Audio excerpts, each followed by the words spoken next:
Hey everyone, welcome to my mini vlog. দিনটা ছিল কিন্তু পঞ্চমী, আর আমরা 3 বান্ধবী মিলে বেরিয়ে পড়েছিলাম প্যান্ডেল হপিং করতে। তো সবার আগেই মেট্রো করে চলে গেলাম কিন্তু শোভা বাজারের দিকে। তো সবার আগেই হাঁটতে হাঁটতে এই প্যান্ডেলটায় নজর পড়লো, আর এক কথায় বলতে কিন্তু দারুণ করেছিল এই প্যান্ডেলটা, আর খুব সুন্দর, মাকে দেখতেও লাগছিল। তারপর আমরা চলে গেছিলাম হাঁটতে হাঁটতে আইরিতলার সব ঠাকুরগুলোকে দেখতে।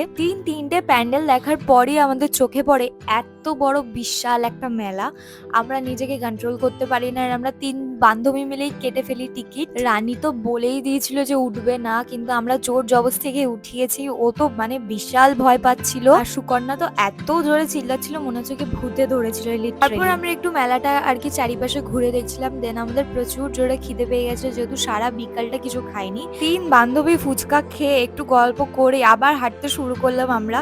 আর যেখানেই যাচ্ছে না কেন এই 2 মহিলা যেখানে যাচ্ছে না কেন, যে জায়গা পাচ্ছে বসে পড়ছে। তারপর চলে গেছিলাম হাতিবাগান নবীন পল্লীর প্যান্ডেল দেখতে, আর ভীষণ সুন্দর করেছিল, মানে কিছু বলার নেই, প্রত্যেকবারই এরা ভালো করে। তারপর কিন্তু 3 বান্ধবী মিলে চলে গেছিলাম আরেকটা প্যান্ডেল দেখতে, আর আমাদের একদম শরীর দিচ্ছিল না, এই জন্য আমরা সর্ষে পোস্ততে খেতে। তো আমরা নিয়েছিলাম পোলাও, মাটন আর আমপান্নার শরবত। তো খাওয়া দাওয়ার পর কিন্তু আমাদের শরীর একদম ছেড়ে দিয়েছিল, তো এই জন্য আমরা চলে এসেছিলাম বাড়িতে। তো ভিডিওটা কেমন লাগলো অবশ্যই তোমরা জানিও। টাটা, দেখা হচ্ছে নেক্সট ভিডিওতে।